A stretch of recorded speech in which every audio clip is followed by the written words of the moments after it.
Hey y'all, it is Rick here with Uncommon Communion, coming to you later on a Tuesday than usual. I'm glad you're here. Let us begin as we always begin by recognizing, realizing, affirming, celebrating, and praising the reality that we are always and everywhere in the holy presence of God and each other. I'm recording later today because, well, I was teaching today. I was training with the agency that I work with, Boundless, also known as I Am Boundless. We are a nonprofit agency that supports individuals with intellectual and developmental disabilities. And I lead three different kinds of crisis de escalation trainings that our agency uses.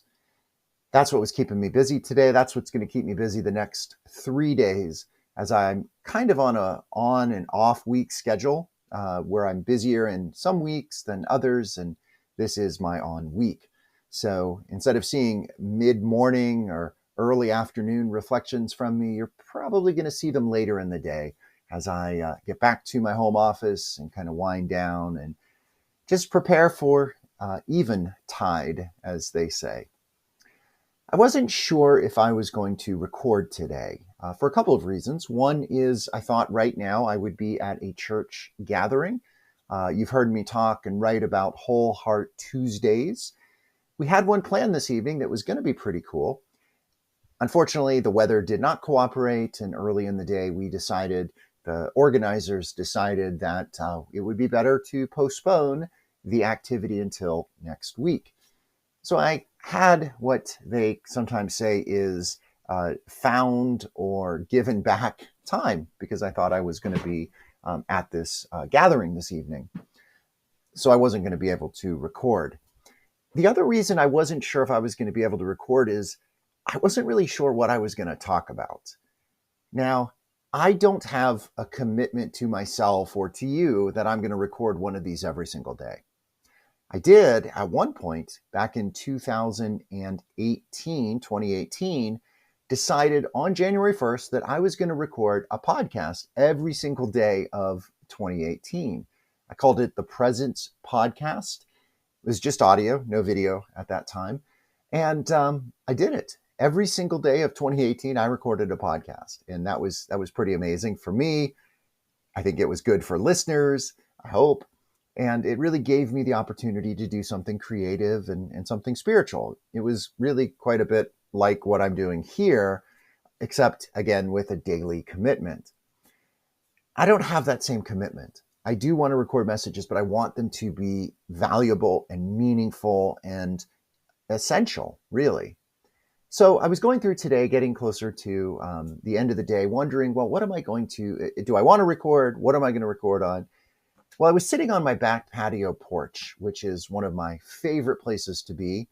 As the weather gets warmer, don't be surprised if you see me recording out there sometime, because that is just a place I love to be rather than up here in my office area. I was sitting out there and I was noticing, I kind of noticed this earlier today, but I was noticing it certainly as I was sitting out there for about an hour and a half doing some work. Just the change in the clouds and in the sky, how much it changed today. I noticed this morning when I went out for a walk early with my dog. There were already at 8 o'clock ish in the morning thunderclouds, thunderheads, small ones that were building on the western horizon, which is the direction that storms come in from where I live. And they were predicting storms this afternoon, and it was curious and kind of unusual to see already these clouds building. Well, I was indoors most of the day, so I didn't really see what was happening. When the training ended, it was ready to rain. It was ready to storm. It was imminent. And I could see as I was driving home, I was driving home to the east, heading east. I could see in the rear view the dark clouds looming. I had been looking on the radar earlier to see the clouds, to see the storms approaching. So I knew they were getting close, but I could literally just see this blackness, this darkness behind me. So I got home and was able to tend to my pooch. She gets very anxious when there's lightning and thunder and wind and rain.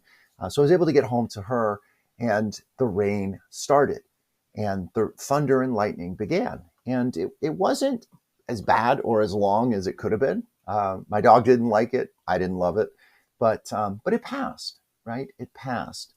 And this was right. The most curious thing is that it was about that time I had finished up work for the day, and I decided I was going to do what I often do at the end of the day or near the end of the day, which is take a nap. And my dog loves to, Lucy, my pooch, loves to do that with me. So she lay down with me, and I took a nap. Well, I was surprised when I woke up and I looked out of the window, which is over in this direction from where I sit, and there were blue skies. It wasn't even like it was cloudy anymore. It was like almost crystal clear blue skies. And I was like, wow, where did this come from? How did this happen? Um, so then, as I mentioned a little while ago, I was sitting on, my back patio porch, screened in porch, and looking facing to the west, where again the clouds come from, the storms come from, the weather comes from, and I could just see again the changes and the changes in the air temperature and the changes in what I saw and what I smelled and what I heard as I worked. So why am I sharing this with you? Well, two reasons. One is change is always happening around us.